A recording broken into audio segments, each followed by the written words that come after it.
a todos los amantes y curiosos de la historia.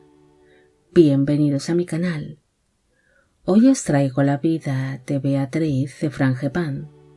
Ella fue una noble croata que destacó en su día por ser una mujer muy rica y por poseer una extraordinaria belleza, algo que le permitió a su familia el poder establecer una interesante alianza con la casa Hunyadi. Pero desgraciadamente, Beatriz se vería en medio de una serie de intrigas palaciegas y de ambiciones políticas que acabaron marcando su destino y el de sus descendientes. Espero que os guste esta biografía. Beatriz de Frangepán nació en el año 1480 en algún punto de la actual Croacia. Fue hija del príncipe Bernardo de Frangepán y de la esposa de este, la princesa Luisa de Marciano de Aragón. El matrimonio tuvo 9 hijos en común, siendo Beatriz la quinta de sus vástagos. La niña nació dentro de una familia bien posicionada, debido a que los Frangepán eran una de las casas más poderosas e influyentes de Croacia. Su padre, aparte de ser un rico magnate croata, también llegaría a portar los títulos de príncipe de Kruk y de Modrus, además de ser un reconocido diplomático y militar que se acabaría convirtiendo en uno de los hombres más ricos de su tiempo. Beatriz posee un buen linaje pese a ser ilegítimo.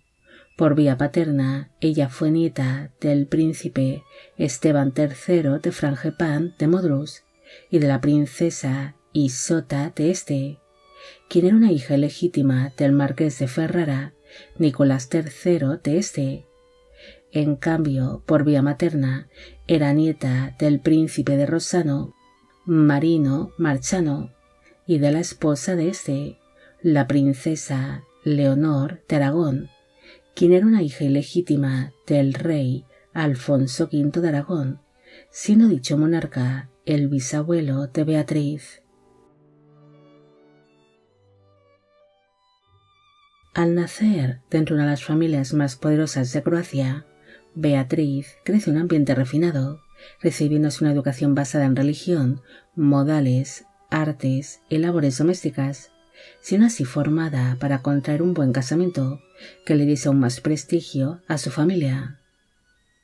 Beatriz creció dentro de una familia que estaba muy arraigada a las costumbres croatas, además de ser una gran defensora de las creencias cristianas, mostrándose como enemigos del Imperio Otomano, que se había convertido en una constante amenaza para Croacia. La princesa pasaría largas temporadas en el castillo de Modrus, que era la residencia oficial de su familia, aunque también realizaría algún que otro viaje por tierras italianas y húngaras para visitar a distintos parientes suyos. Beatriz pronto se acabaría convirtiendo en una joven casadera que no solo destacaba en su tiempo por ser la hija de un rico magnate, sino que sería descrita como una muchacha que poseía una extraordinaria belleza, llamando así la atención de numerosos nobles, tanto croatas como húngaros, que no tardaron mucho en pedir su mano en matrimonio. Uno de estos hombres sería Juan Corvino, un hijo ilegítimo del fallecido rey de Hungría, Bohemia y de Croacia, Matías Corvino. Pese a que Juan Corvino era un hijo ilegítimo, también era pretendiente a los tronos que habían pertenecido a su difunto padre, el rey Matías, los cuales se encontraban bajo el poder del rey Vladislao II de Bohemia y de Hungría. Aquel compromiso entre Beatriz y Juan Corvino era muy interesante, debido a que si se llegaban a casar se sellaría una importante alianza entre las casas Frangepán y Hunyadi, algo que permitiría a la familia de Beatriz el poder acceder a la política húngara, debido a que Juan Corvino ejercía como gobernador de algunos territorios en Hungría, Eslavonia, Bosnia y en Silesia. Además, la casa Frangepán era muy rica y poderosa en Croacia, algo que le brindaría a Juan más apoyos en su lucha por hacerse con los tronos de Hungría, Bohemia y Croacia. En la primavera de 1492 se celebró la boda entre Beatriz y Juan Corvino. Para entonces ella tenía 16 años de edad en el momento de la unión y él 23. Los recién casados se instalaron en el castillo de Bihatz, que sería una de las propiedades que la casa Frangepán entregó como dote por el casamiento de Beatriz. Pero este lugar pronto se convirtió en un sitio peligroso al estar amenazado por los otomanos. Beatriz se quedaría rápidamente embarazada, naciendo a finales del año 1496 una niña que se llamó Isabel. Unos meses después de haberse producido el nacimiento de su hija Isabel, el matrimonio decidió trasladarse al castillo croata de Krapina, un lugar más tranquilo donde formar una familia. El matrimonio pasaría largas temporadas separados, debido a que su marido se dedicaría a librar una serie de conflictos contra los invasores otomanos. Aún así, lograría traer al mundo a varios hijos más, naciendo en el año 1499 un niño llamado Cristóbal y en el año 1504 otro hijo varón llamado Matías. Poco después de haber nacido su último hijo, su marido Juan falleció en el castillo de Krapina a causa de una enfermedad que le causó altísimas fiebres, quedándose así viuda Beatriz con tan solo 24 años de edad. La princesa no solo sufriría la muerte de su marido, sino que tuvo que ver cómo sus dos hijos varones, Cristóbal y Matías, morían con pocos días de diferencia en el año 1505, siendo posible de que fuesen envenenados, debido a que había mucho interés por parte de las coronas de Hungría y de Bohemia de eliminar a los descendientes varones del difunto rey Matías Corvino. Tras enviudar, Beatriz heredó de su marido el castillo de Unjat, además de una importante fortuna, convirtiéndose en una de las viudas más ricas de su época. Tras perder a su marido y a sus dos hijos varones, a Beatriz tan solo le quedaría su hija Isabel, quien se convirtió en una novia bastante interesante, pese a ser para entonces tan solo una niña, debido a que era una heredera muy rica. Tras barajar una serie de compromisos, finalmente su hija Isabel también acabaría falleciendo en el año 1508 con tan solo 11 años de edad. Según algunas versiones, su hija murió a causa de una enfermedad, ya que la alta mortalidad infantil era muy común en aquellos tiempos, aunque otras versiones sugieren de que también pudo ser envenenada, debido a que si se casaba, su futuro marido no solo heredaría su gran fortuna y las propiedades que entregaría como dote, sino que podría reclamar en su nombre los tronos de Hungría, Bohemia y Croacia.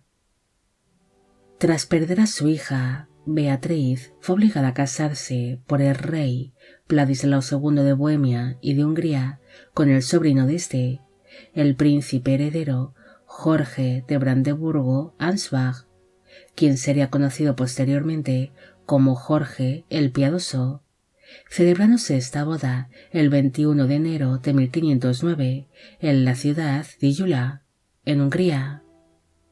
Para entonces ella tenía 29 años de edad en el momento de la unión y él 24.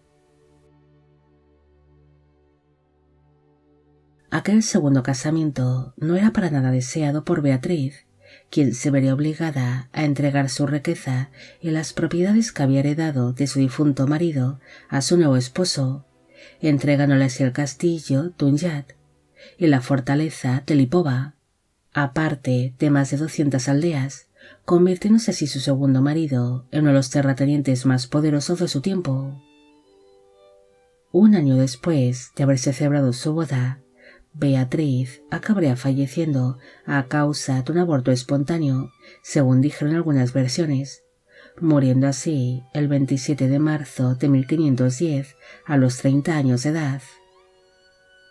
Tras producirse su muerte, su marido Jorge vendió la gran mayoría de las propiedades que había recibido por parte de Beatriz al casarse, comprando así una serie de tierras y nuevas propiedades en la región de Silesia, además de que se acabaría casando en segundas nupcias con Eduviges de Münsterberg-Oels, con quien llegaría a tener 2 hijas, y en terceras nupcias se casó con Emilia de Sajonia, con quien tendría 4 hijos más. Se duda dónde se encuentran los restos mortales de Beatriz, existiendo varias investigaciones arqueológicas que mencionan que su tumba podría encontrarse en distintas criptas húngaras. No hay mucho más que decir sobre Beatriz. Ella fue una noble croata que se acabaría convirtiendo en una de las mujeres más ricas de su tiempo, tras enviudar de su primer marido, pero toda aquella riqueza no le traería más que disgustos, debido a que tuvo que ver cómo todos sus hijos morían, siendo posible que todos ellos fuesen envenenados, además de que fue obligada a casarse por la fuerza con el sobrino del rival de su difunto marido, muriendo así Beatriz poco después de haber contraído este casamiento, a causa de un supuesto aborto espontáneo, quedándose así su segundo marido con todas sus riquezas y propiedades, las cuales acabaría vendiendo para beneficio propio, siendo así solamente utilizada por pura ambición. Bueno amigos, llegamos al final de la vida de Beatriz de Frangipane. Espero que os haya gustado esta historia. Como siempre, agradeceros todo el apoyo que recibe el canal. Mil gracias por ver los vídeos que voy realizando y quisiera agradeceros de corazón el que forméis parte de Biopic Channel. Hoy me gustaría saber qué os ha parecido esta historia y si conocéis a otras mujeres que, como Beatriz, fueron casadas únicamente para que sus maridos pudiesen conseguir de ellas su herencia, sus riquezas o propiedades. También quisiera agradecer a María Celeste Pérez su gran apoyo al canal. Y con esto me despido. ¡Hasta la próxima!